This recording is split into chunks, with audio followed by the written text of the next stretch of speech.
Hello friends, welcome back to the my channel maths by Khade sir. मित्रांनो, आज आपण अशी ट्रिक घेऊन आलेले आहोत. बऱ्याच वेळेस ट्रिग्नोमेट्रीचे क्वेश्चन सॉल्व्ह करताना आपल्याला क्वाड्रंटचे साइन विचारले जातात आणि क्वाड्रंटचे साइन आपल्याला लवकर लक्षात येत नाहीत. मग आता आपल्याला एक अशी ट्रिक घेऊन आलेलो आहोत आपण, ज्यामध्ये क्वाड्रंट आपण अगदी 2 मिनिटाच्या आत समजून घेऊ शकतो. आपल्याला माहिती आहे हा एक्स ऍक्सिस आहे आणि हा पॉझिटिव्ह असतो. हा वाय ऍक्सिस आहे, हा पण पॉझिटिव्ह असतो. देन हा एक्स ऍक्सिस आहे पण हा निगेटिव्ह असतो. हा वाय ऍक्सिस आहे पण हा निगेटिव्ह असतो. मग या फर्स्ट क्वाड्रंट मध्ये दोन्ही साइन काय असतात तर पॉझिटिव्ह असतात. या सेकंड क्वाड्रंट मध्ये काय असते आपल्याला माहित आहे, तर एक मायनस आणि प्लस असतो. थर्ड क्वाड्रंट मध्ये दोन्ही साइन काय असतात तर निगेटिव्ह निगेटिव्ह असतात. तर फोर्थ क्वाड्रंट मध्ये काय असते आपल्याला माहित आहे, तर एक हा निगेटिव्ह असते आणि दुसरा पॉझिटिव्ह असतो.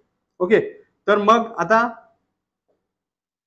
या चारही क्वाड्रंट मध्ये ट्रिग्नोमेट्रिक फंक्शन्स काय असतील, तर याच्यासाठी सिंपलची ट्रिक आहे मित्रांनो. या ठिकाणी ए लिहायचा, A for all, S, then T आणि सी. मी असं लक्षात ठेवतो की all student take coffee, all student take coffee. याचा अर्थ काय होतो, ए फॉर ऑल, ऑल म्हणजे या ठिकाणी सगळे ट्रिग्नोमेट्रिक फंक्शन हे पॉझिटिव्ह असणार आहे. तर एस, एस फॉर साइन आणि याचाच रेसिप्रोकल कोसेक, हे दोन पॉझिटिव्ह असणार आहेत.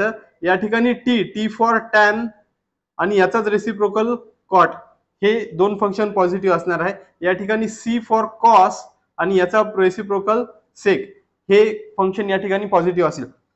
फर्स्ट क्वाड्रंट मध्ये सगळे पॉझिटिव्ह असतील. सेकंड क्वाड्रंट मध्ये साइन आणि कोसेक पॉझिटिव्ह असतील. मग बाकी काय उरलेलं आहे तर कॉस, त्यानंतर सेक, टॅन आणि कॉट या ठिकाणी निगेटिव्ह असतील. थर्ड क्वाड्रंट मध्ये टॅन आणि कॉट पॉझिटिव्ह असतील. मग या ठिकाणी साइन कॉस, सेक आणि कोसेक निगेटिव्ह असतील. इथे फोर्थ क्वाड्रंट मध्ये कॉस आणि सेक पॉझिटिव्ह असतील. मग या ठिकाणी साइन, कोसेक, टॅन आणि कॉट निगेटिव्ह असतील. अगदी 4 वर्ड जरी तुम्ही डोक्यात ठेवले, लक्षात ठेवले, तरीही तुम्हाला कुठल्या क्वाड्रंट मध्ये काय प्लस आणि काय मायनस राहते हे अगदी 2 मिनिटाच्या आत कळू शकते आपल्याला.